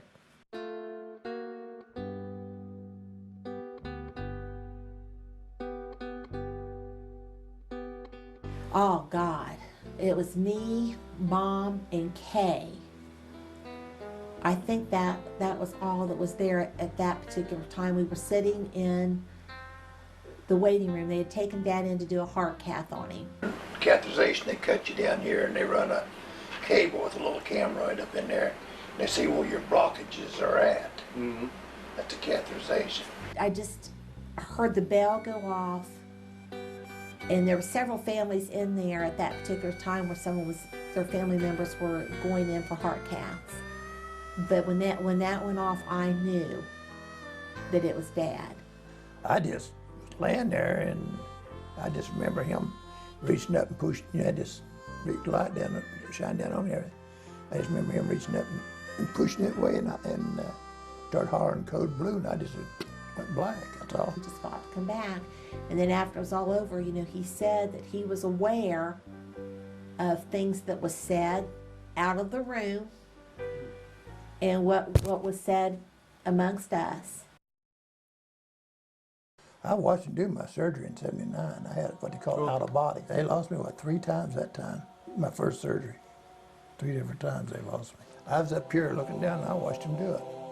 I mean, was it scary to watch your own surgery, or it wasn't at all? Wow. Well, I didn't feel no pain there. Yeah. Like I say, I'm up here, I'm looking down. It's like a different person. Yes. Yeah. Well, the light, the tunnel. Mm-hmm. I seen the tunnel, the light at the end of it, and I'm going toward the light, and somebody kept saying, "No, don't go, please come back, come back." And I go a little bit, and I kind of start back. Finally, I came back, I guess, because I'm here. But if somebody told me that before I experienced it, I'd never believe it. But that's a fact, I did. Wilburn's first out-of-body experience wasn't his first encounter with the extraordinary. I was up here at Brighton.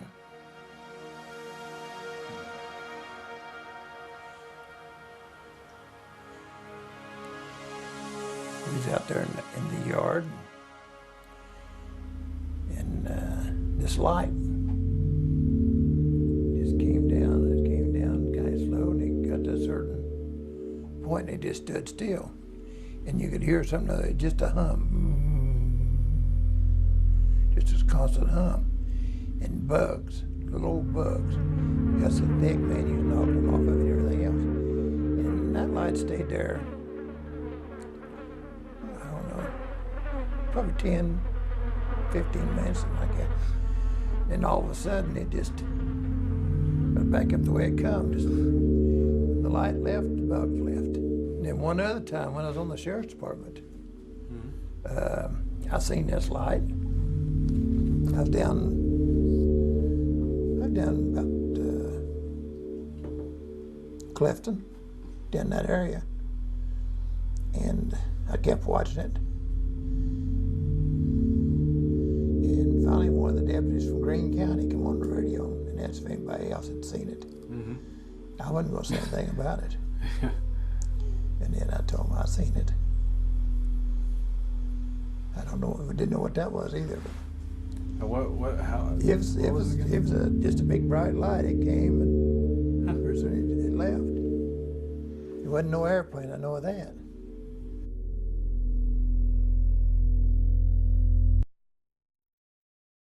If you can help somebody, I mean, you know, we growed up dirt poor. I mean, you know, we didn't have nothing. And I mean, I know what it's like not to have anything. I mean, I know what it's like to be hungry. And if you see somebody really needs help, and if you can help them, it don't hurt you to help a little bit. You know, he understands other people have tough times and things that go wrong in their lives. They don't know about it. Brings on some of the things they do. You just always know that he's there, and if you need him, you just call him, and you know that he's going to be there, and then he just kind of stays real quiet in the background and just waits for you to, I guess, need him. To me, it was like Dad was always there. I mean, it was like there never was a time that he wasn't there.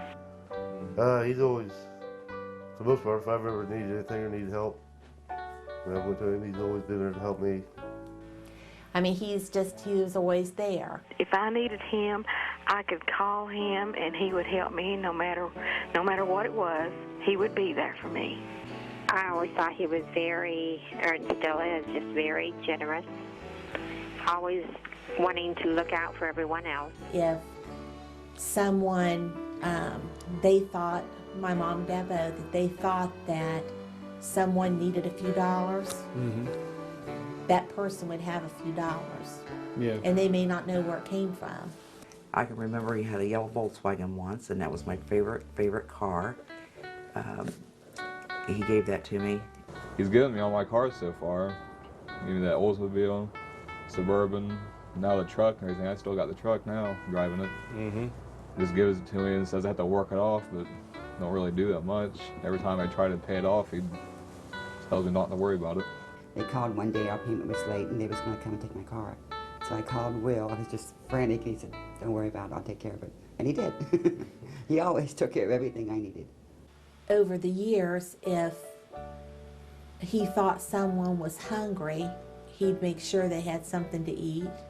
And just pushes himself to gives as much as he can until he doesn't have anything at all. And I believe it because he's told stuff like that with me before. Like he was going to sell me the van. I was ready to give him $5 grand for it, and he said it's worth twice that much. How about this? And he said gift.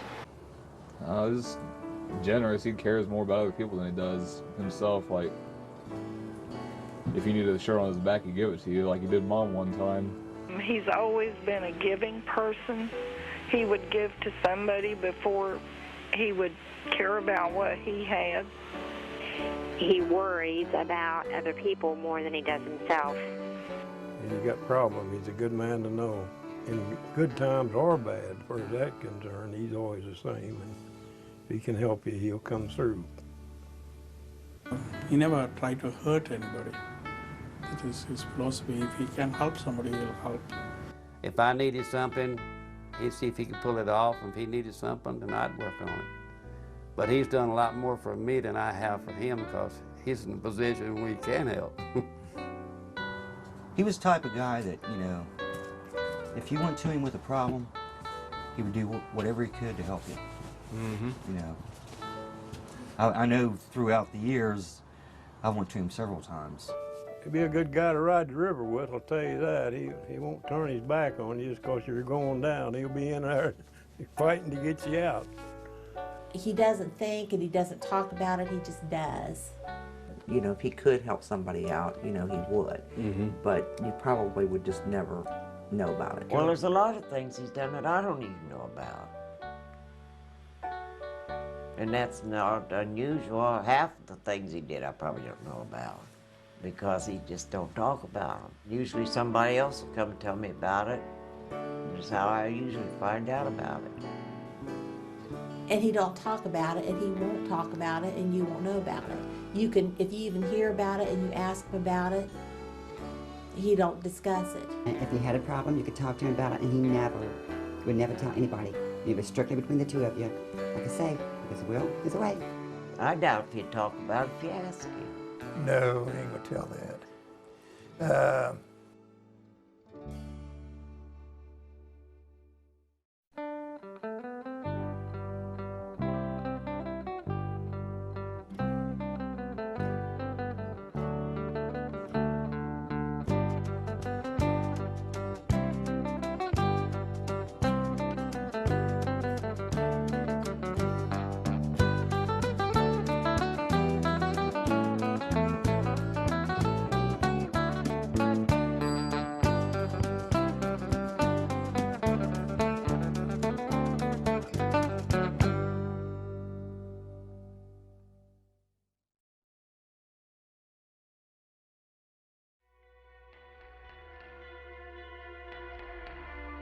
He's had a lot of health problems, you know that.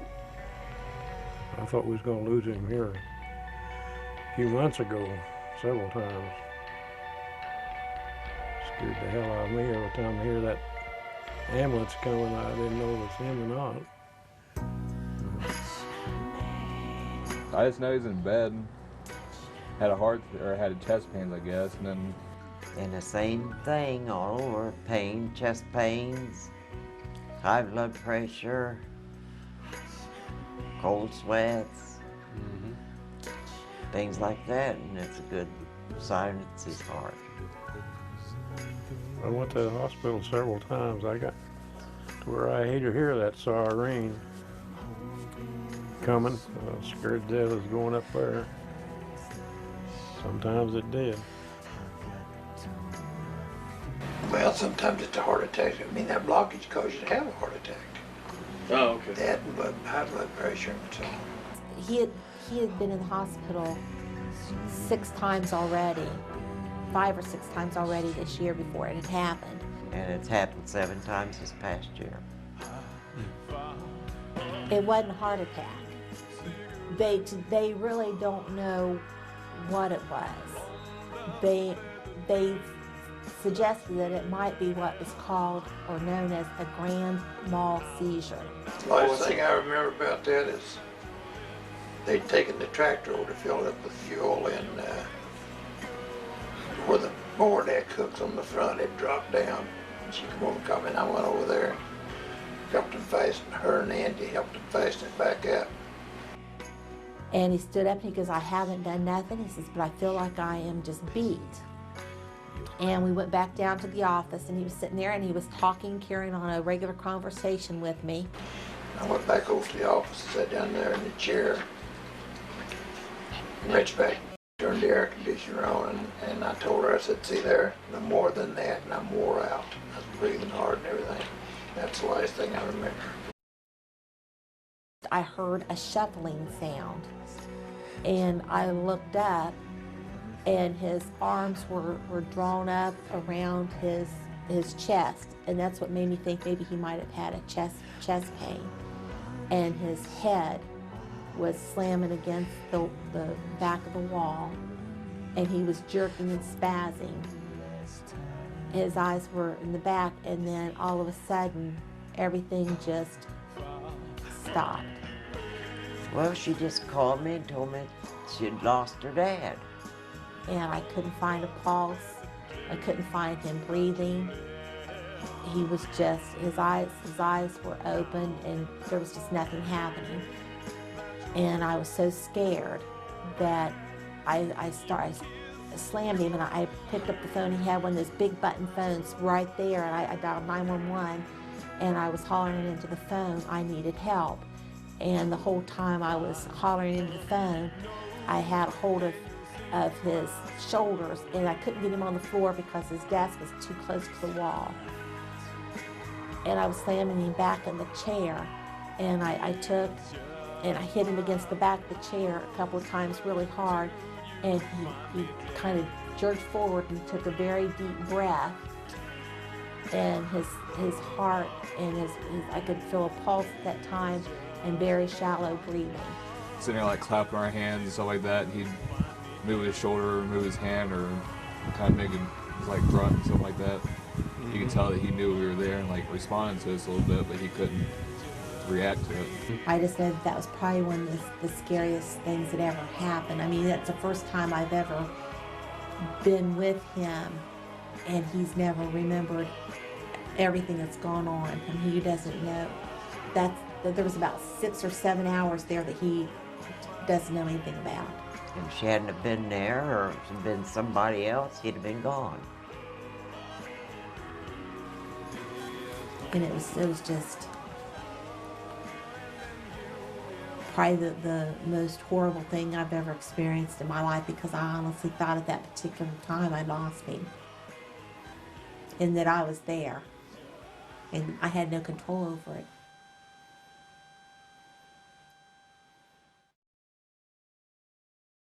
He is a very sick person, but with all the sickness, he works.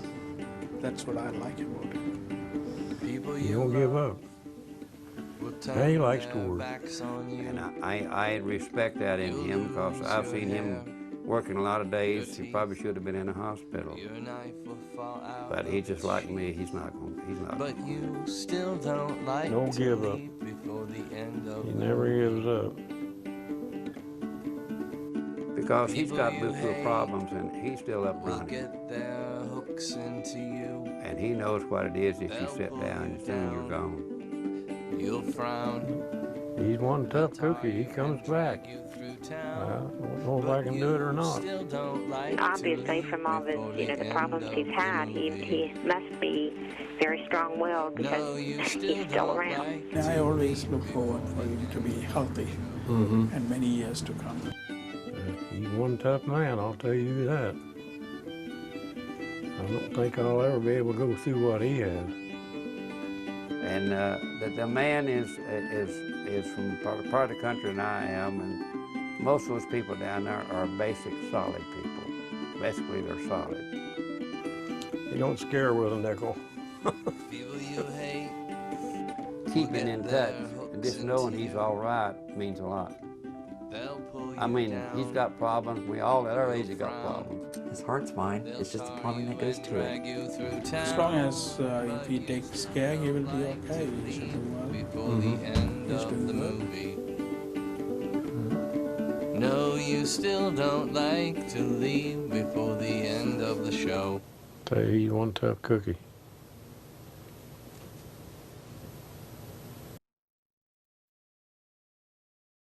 Well, he always makes a little trip around here. It's an old habit, you know.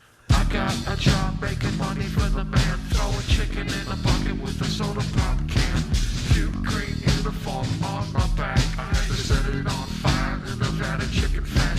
I leaped on the counter like a bird with no hair, running through the mini mall in my underwear. I got lost downtown, couldn't find a ride home. Sun went down, I got frozen to the bone, till a hooker let me share her fake fur coat. As I took a little nap, the cops picked up the spoon. I tried to explain I was only trying to get warm. I knew I never ever should have burned my uniform. He said, too bad, better bite the bullet hard, son. I didn't have no teeth, so I stole his gun. And I crawled out the window with my shadow and a spoon, dancing on the roof, shooting holes in the moon.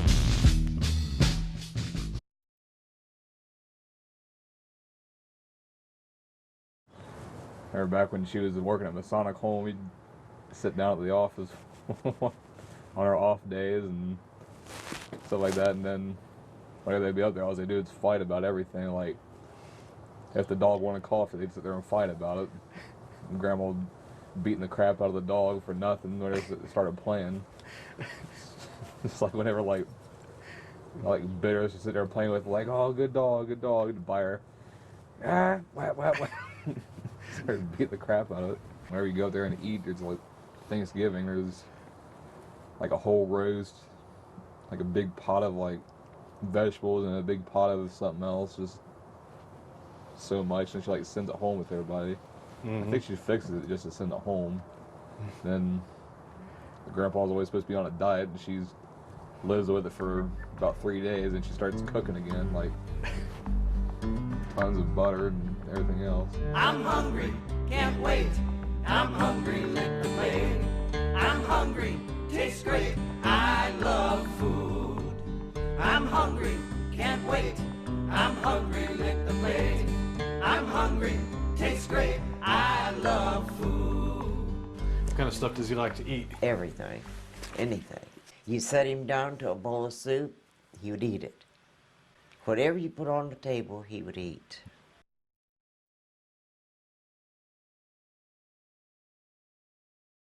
Oh, he kicked and turned and cross his legs in the bed and shake his foot. Oh, he couldn't sleep. He worked the whole time he was sleeping. He did. You couldn't sleep there. And he might haul off if you woke him up and knock your head off, too. Because sometimes you got to wake him up, he'd come up with both fists. So, but then he snored. That's why. They can't sleep in there when somebody's carrying on like that. Yeah. So I moved out. I went to another room. He'll cross his legs in the bed, draw his legs up, cross his leg, and here he goes all night long. Or flop over in the bed, or then hard, Gert, it's time to get up in the middle of the night, and I'd go falling out of bed and running into furniture and stuff. It wasn't time to get up at all. So I about broke my neck that way a couple times, so I gotta find me a place to sleep. So whenever we go out, he always messes with the waitresses and stuff like that. It's just funny to see them act like they're uncomfortable. I don't know, just stuff like that. Like what kind of stuff does he say to the waitresses? Like, hey, sugar, or stuff like that. Or, no, what else did he say? He said,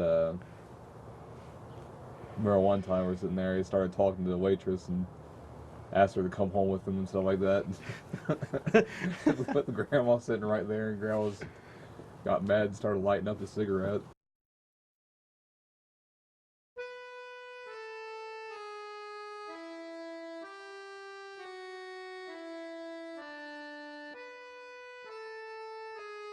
So, who is Wilburn Campbell?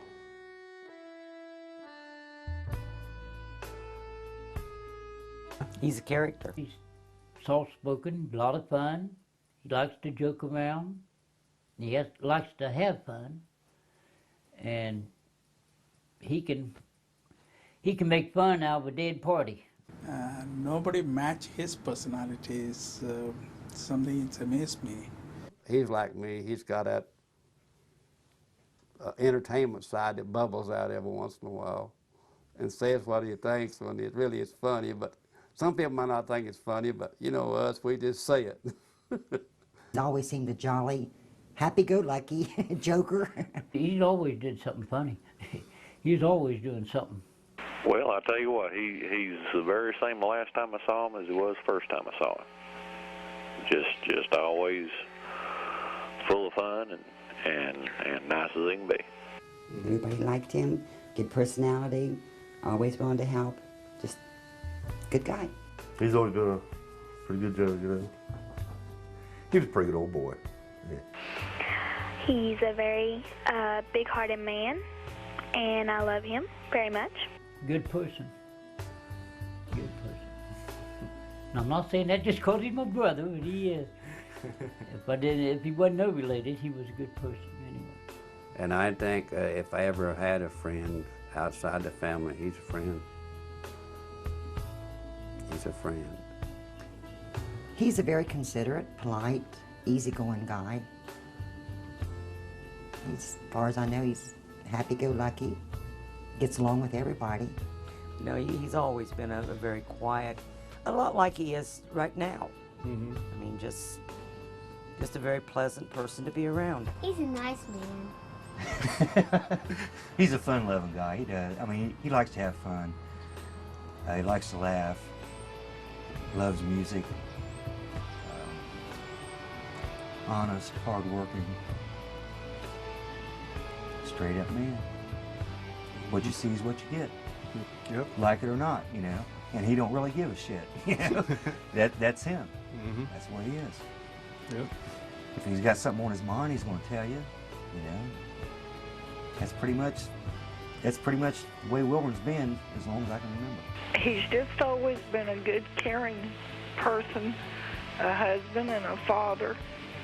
And I've just always admired him for the fact that he's done that, because a lot of people given that situation wouldn't have done that. Oh, he's a great person. Whoever recommended, and whoever who's friends also with me here, sometimes some of the patients who are known to him meet in this office tell very good about him. The girls down at the bank, he banks where we do. Oh, they think the world of him. And you'd be surprised that people know the man and how well they think of him. And I wouldn't say that just because he's my friend, but that's how I feel. Everybody talk good about Wilburn. That's the beauty of it. Nobody talk bad about Wilburn. Even some of the brothers, I know them, they always talk good about him. This is a good guy. Anybody that couldn't like Wilbur, there's got to be something wrong with him. Well, they wouldn't say anything bad to me about it, I'll tell you now. We'd have a hot discussion real quick, but or maybe more. To me, Wilburn Campbell is one of the greatest men that's ever lived. But Wilbur, through me, you still live, because when you look at me, you're seeing, I mean, his beliefs and what he taught us. And nobody else ever did that for me. I mean, I saw people do things and I watched them, but nobody really took the time like Wilbur did. And we just hit it off from the beginning. And I'm just deeply thankful that Wilbur's in my life. In my book, he's a good person. He's a good person, and I figure probably as long as I've known him, it's been a pleasure to know someone like him. Dad is the person that I admire most because of the way that he's always treated me and James. And now, like I say, looking back, I wish I would have paid a lot more attention, because I think I'd be a better man for it. But I'm proud to know that part of him's in me. It makes me proud. Any old memories or anything like that? Well, Wilburn Campbell, I love you with all my heart. You've always been there for me. You've been there for me since my dad has gone on, and you'll always be the most special person to me. And but another a thing that just Kathy and I both felt like as a young girl and a child, like I said before, the feeling that you have the night Santa Claus comes, that's the feeling you have when Wilburn Campbell walks into your house, or you know he's coming to visit you. Oh, I love you, Wilburn Campbell. Super. What can you say? He's everything I've ever needed. Anything you've ever needed.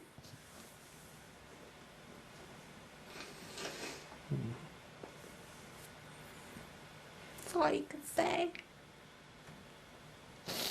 Yeah. He's always been there. He's been there for my dogs. You know, he's just always been there. Yep. Well, I have no complaints. I don't think anybody else does either.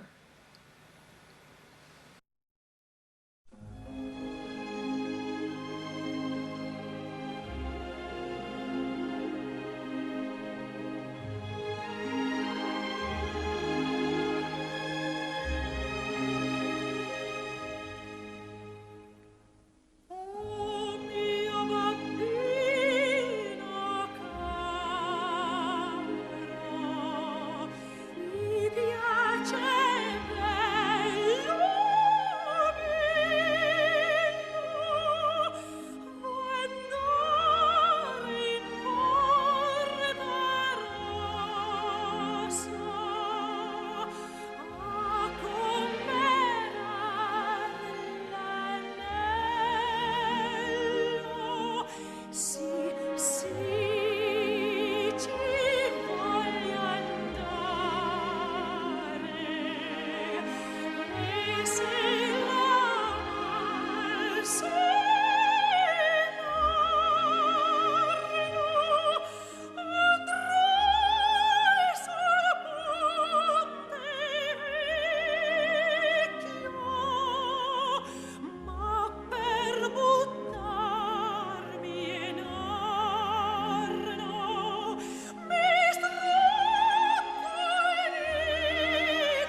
I guess, being good to somebody paid off.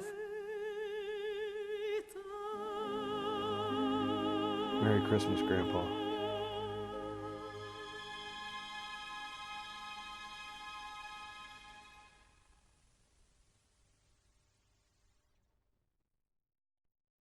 Well, all the times that I picked for him, one of his favorite songs was called "A Wildwood Flower," what we was talking about. And on this special occasion, I like to do it for him and anybody else that might can stand it.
Looking down the barrel of the 357.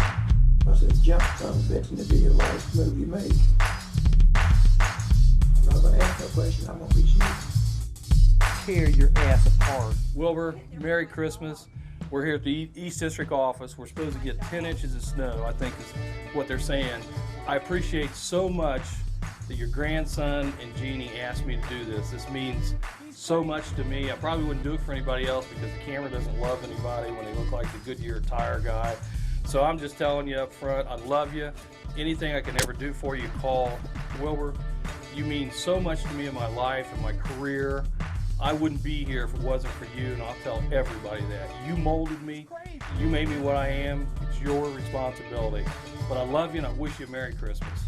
See you later.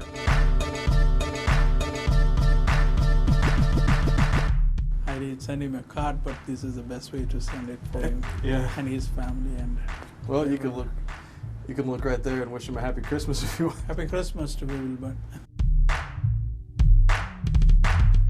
Drop in someday, yeah. What? Ask him to come one day, yeah. Just say hello to me. Merry Christmas, Will. I've missed being in touch with you. I'd like to see you more often. And I hope the holidays go good for you and get a good start fresh on a new year.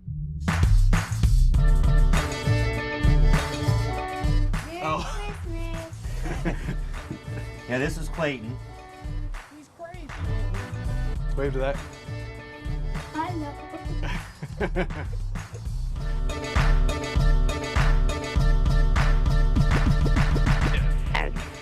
Okay, big brother, this is your little baby sister, and I just want to say Merry Christmas, and I think this is a great gift, and I know you're going to love it, and as you can tell from all these comments that everybody's made, everyone loves you, including me, and I just thank you for being my big brother, and just love you to death.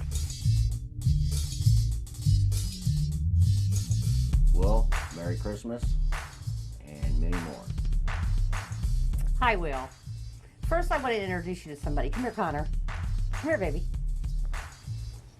Since he never comes over.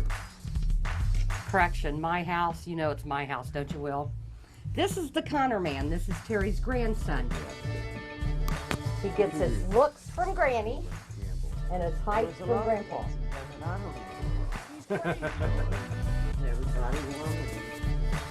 And I know Terry's been out here telling fibs on you, Will, but I'll take care of him myself. You know I got your back, buddy. Right, Tara? apart. Yes, dear. Tear your ass up, tear your ass up, tear your ass up. I will. Tear your ass up, tear your ass up, tear your ass apart. And Merry Christmas, big bro. Get your hind in over here to see me.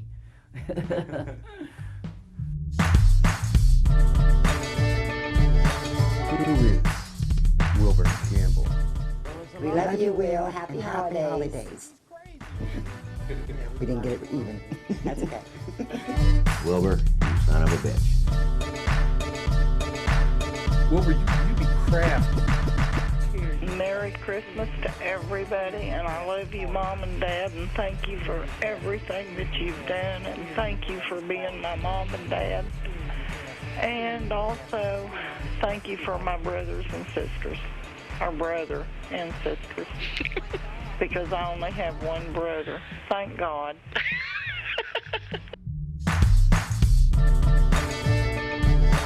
Who is Wilburn Campbell? There was a lot of things. All right. Campbell family. Everybody wanted Wilbur, you son of a bitch. Wilbur, you be crafty. Tear your ass up, tear your ass up, tear your ass apart. Tear your ass up, tear your ass up, tear your ass apart. Tear your ass up, tear your ass up, tear your ass apart. My dog. He's a generous guy. He refuses to die. He don't tell no lie. He got a piece of the pie. Wilburn Campbell. Crazy. Oh, hell no. Wilburn Campbell.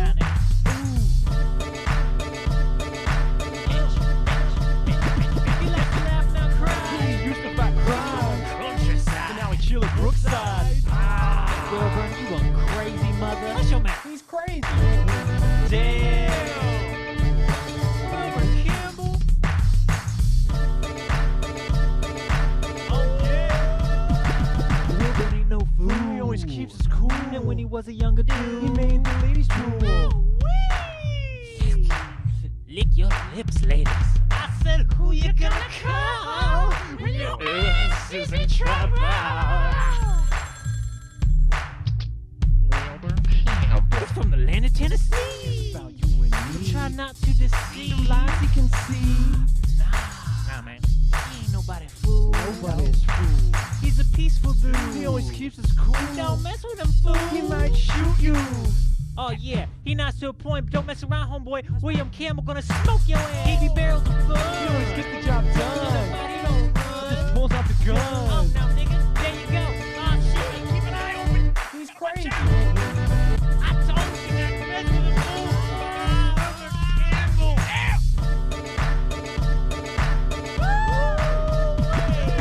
Food in the jar. Decisions he brought. Help you recall. He like the Santa Claus. He's crazy. You better leave a lot of cookies this year. Bitch it. Wilburn eat that shit. You only have some milk. Talking about peanut butter cookies, chocolate chip, Oreos, all that shit.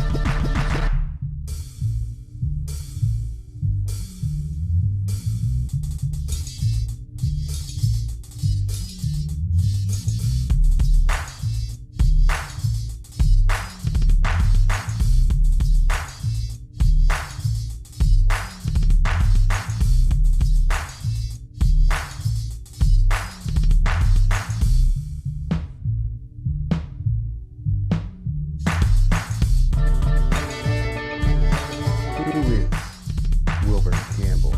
There was a lot of things he's done that I don't even know. He's crazy. Everybody wanted him. Wilbur, you son of a bitch. Wilbur, you be crafty. Tear your ass up, tear your ass up, tear your ass apart. Tear your ass up, tear your ass up, tear your ass apart. Tear your ass up, tear your ass up, tear your ass apart. My dog. He's crazy. He's crazy. He's crazy.